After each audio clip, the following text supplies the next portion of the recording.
Number one, the Knicks are a resilient bunch. They busted their ass in the third quarter. They kept it close. Jalen Brunson is an amazing basketball player, especially on the offensive end of the court. He hit so many big threes late in this game. It was amazing. And then watching, a couple of players who the Knicks have paid and also traded for, Mikal Bridges and OG Anobi come up huge in these spots. This is why you acquired these guys. Now, they got to continue to do it. But there were a couple other things that I saw from the Celtics perspective that may hurt them moving forward, which is good news for us as Knicks fans. Number one, nobody's talking about it. Sam Hauser. Sprained ankle. I don't know how bad that is. That's a big part of their bench. Right. When he committed a foul on that play. He committed a foul. Right. It was a 3-point shot foul that I think it was OG. Yes, it hit 2 out of 3. But he's out. That looked like a serious ankle injury. Okay, so that hurts the Celtics moving forward. That's what we were talking about. If they get an injury here or there, now we were talking obviously the big three for them, but I would say that with Porzingis being ill last night, Hauser getting hurt, now all of a sudden their depth is really pressured. Now, their depth actually scored more than the Knicks' depth, but it was nice to see Miles McBride come off the bench and hit 3 3-pointers. That was good. That was a thing that, had been missing in the previous series. So, they steal one last night. I think that probably helps their confidence. And then finally, from a Celtics standpoint, I don't really care about the Celtics, but if they're going to keep playing this way, which is the way that they play, just hoisting up threes, it's like such an easy way of playing basketball. Like there's no tenacity or intensity associated with that.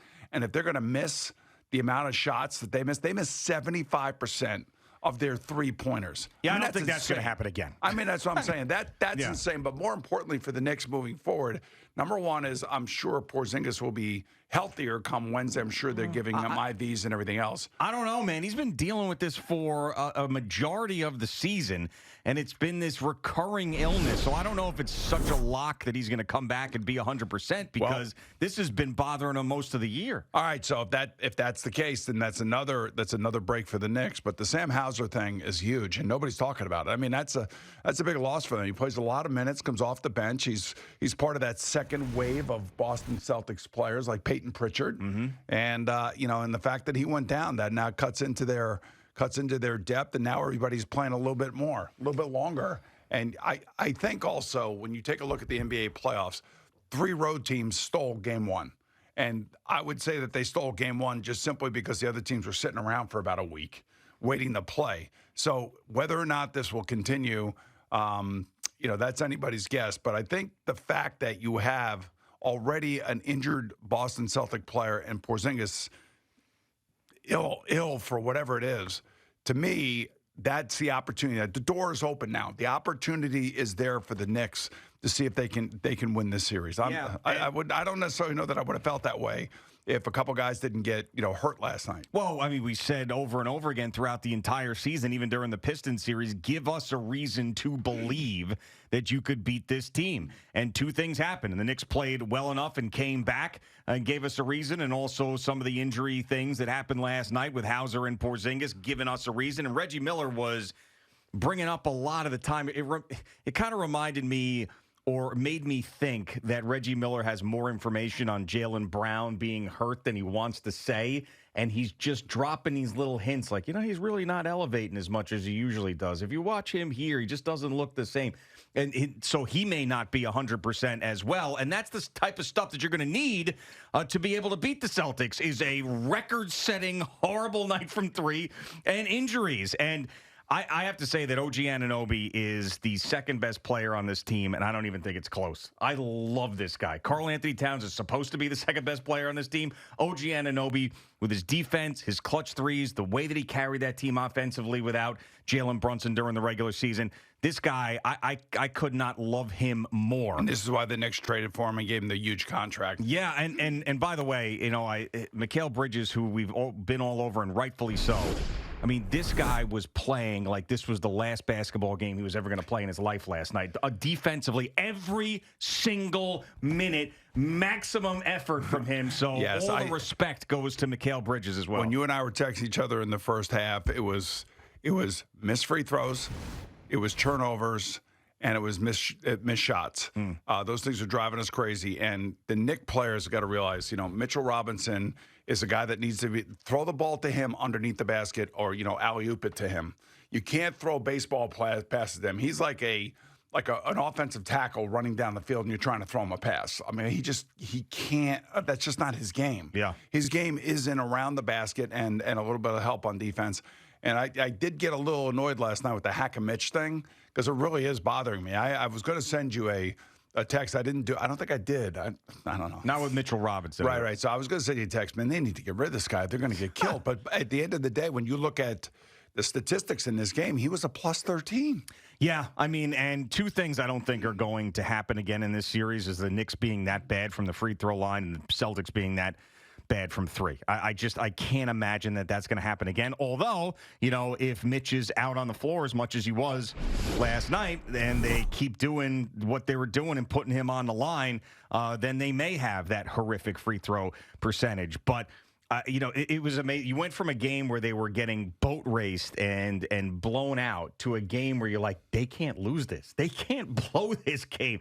If they would have lost this game with how bad the Celtics were from three-point range, I would have said you can't beat them. It's impossible. You can't beat them. Those late threes by Brunson were... Yeah, I mean they were swish, swish, swish. It just kept coming. I mean, he's unbelievable. Everybody talks about the clutch player thing. Just incredible. I've never felt more comfortable with the ball in a guy's hands as a Knicks fan. Because he's always got the ball in his hands. He's bringing the ball up the court. We've talked about, you watched Clyde all those years ago. I did not. The Knicks were struggling to find a great point guard. We haven't had a great. We tried with Stevie Francis, Steph Marbury. I mean, the list goes on and on and on and on and on and on. I've never felt more comfortable with the guy with the ball in his hands. This is one of the great moves in Knicks history. One of the great free agent signings in Knicks history, and he certainly has answered the bell. Now, look, they got a long way to go. They've won 5 out of what they need 16 to get a championship.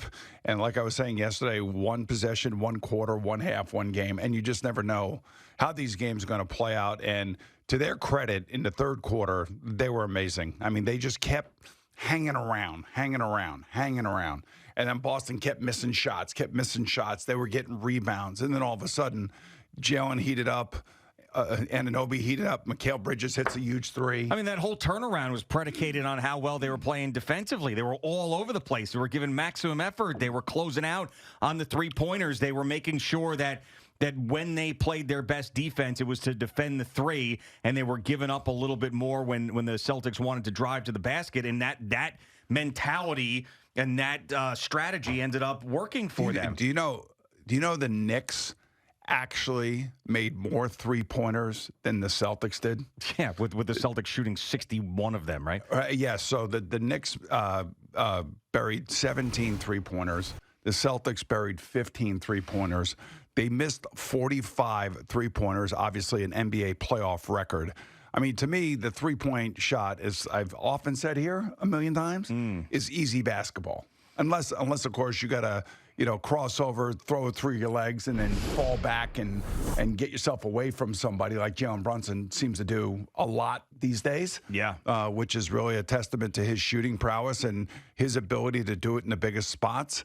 But, I mean, that's lazy shooting that many three-pointers, 63 points, that's just lazy basketball, and especially when the Knicks are in foul trouble. I mean, there's really no bigger disparity in sports with a team looking great and a team looking terrible than in basketball when a team's making threes or missing threes. Like when the Celtics won the NBA Finals last year, being better than everybody at shooting the three ball, and when they do it well, it's unbelievable to watch. Not quite as good as the Klay Thompson, Steph Curry years when they were doing it, but I mean, it's like that. And when they miss, I mean, it's the ugliest thing you've ever seen, and the Knicks took advantage of it. Especially when it goes into overtime and you add more three-point shot attempts, and it's just, can we expect them to do it differently? I mean, I'm surprised that Joe Mazzulla didn't say, like, hey, Karl-Anthony Towns has got this many fouls. This guy's got that many fouls. Just keep hacking, Mitchell Robinson. Well, also, I mean, when you're up 20, why are you, hurling threes every single possession? I mean, God. It's insane. I know. So they played into what the Knicks had to have happen. So with the illness to Porzingis, with the injury to Hauser, with their awful shooting, their awful decision making, and allowing the Knicks to get back into the game, it's a credit. And we have 2 wing defenders that are supposedly trying to stop both Tatum and Brown. That's why Anobi and Bridges are here, is to stop those 2 guys. Yeah. And I got to say that I don't know if they totally stopped them, but they had their hands in their face. They were contesting balls. And the fact that Bridges makes the steal at the end of the game. He was unbelievable in overtime. He hit the big 3. You talk about Bridges also with the hustle and everything. There was a sequence in the beginning of the game where Josh Hart, smallest guy on the court, is up there and he gets double offensive rebounds. And he's just going up and getting the ball. I mean, that's the attitude that we saw last year. That was the team that we fell in love with last year. That guy getting those rebounds early on and feeding them out. And I think it was Jalen Brunson hit a 3 after either Bridges or somebody else missed an opportunity. But that hustle, because in the beginning, there were a couple breaks that the Celtics had. Like breakaways, and it was like guys were watching their shot and then forgot to cover Tatum running down the court. Yeah, there was too many offensive rebounds for the Celtics to my liking as well. They got that second and third opportunities late in the game, and it didn't end. They missed so many threes, it didn't end up killing them. But there's one other thing that, you can spin this any way you want. Glass half full, glass half empty. I mean, the Knicks were able to do what they did last night with a 0 from Karl Anthony Towns again, essentially. Well, he had 13 rebounds. He had 13 rebounds. This guy was out of the game most of the time. He was out of whack. Foul trouble. He's just, it's unbelievable. All right, so listen, I don't want to really belabor that point. They won the game. No, you remember the great Al Davis? Yeah, no, I understand that. What did great Al Davis say? They said, just win, baby, right? Yeah, that's what he said. Right, just win, baby. It doesn't matter how. No, just win. I said you could look at it glass half full, glass half empty if you'd like. It's just they were able to win when that guy had his head up. This has to be up his ass the entire This game. has to be a half full scenario. Right. Just win, baby. Yeah, that's what I'm talking about. I told you it's a memorable Nobody says win. it better than Al Dukes. He's still frustrating the hell out of me. Baby. One more time, Eddie. Just win, baby. Yeah, all right. That's all that matters. I understand, but if you want to win a series, he's got to get his head out of his ass. If I could actually put an emoji on our texting back and forth, it would probably be the exploding head emoji. You love the exploding head emoji, right? Yes. I like that, or the mean emoji. Yeah, mean face emoji. Where you got the tape over your mouth and it's got the X and all that stuff there. Because you just want to curse, you want to scream, and you want to yell. Yeah. And there were times where we got to that point, I think. Yeah, but here this morning, we are not at that point. This is why they play the game, G. Riding high. And if you want to steal one, you want to get one on the road, go get another one. Now go get another one. You already did that. Be now selfish. The next one's get another gravy. one. Yeah. No, nothing's gravy. Go get it. No, next one's gravy. No, gravy. No. We're not talking about gravy. Spot. Yeah, next one's gravy spot. They're going to have to win a game money 7. They're going to have to win a game 7 in Boston. Okay. And they could do it. Well, if they win game 2, then maybe they don't even have to worry about that. Listen. That's why I said it's a gravy spot. I'm just telling you right now, it's not a gravy spot. There's no such thing as gravy. Right now. Definitely gravy spot. Right now, it's you dig in spot. This is a dig in spot. Okay. And they will dig in. I'm just saying if you lose, gravy. No, you got to dig in, man. If you win, it's gravy. Oh, man, I'm telling you. There's nothing more satisfying than getting like an hour's sleep after a game like that.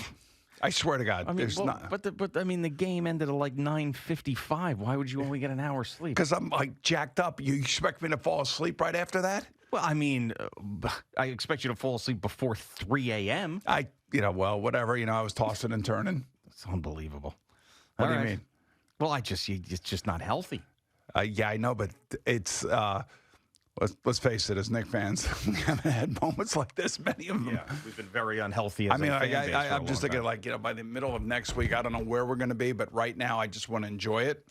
And I just want to say that you said you were activated. When did you say you were activated for this team? I actually never did. You never said, or no, you I never were not said activated. I was activated. I'm activated because it's the playoffs, but I didn't declare an activation. You know what I'm saying? Like I did with my other teams. I haven't declared an activation with them. But I'm activated. It's the freaking second round of the playoffs. So you are activated. Well, of course. How could you not be? But it's not like you said you didn't declare an activation. I didn't, but it doesn't mean I'm not. You know what I'm saying? Yeah, but normally you declare an activation, and you just didn't in this case, and that's amazing to me. I didn't. I think it was really, if I was going to pick a time, it was the game one against the Pistons because the regular season had gotten boring for everybody. So that's the activation. The activation was for the Knicks, too, themselves. That was their activation. So that's probably when it was. And now we're at full activation. Up 1-0 on the Celtics in the second round. I'm sure that I would think that up in Boston, they have to be annoyed with the way that this team performed yesterday. But again, like I said, all three underdog teams that started on the road in the semifinals of the NBA playoffs stole their game one, basically.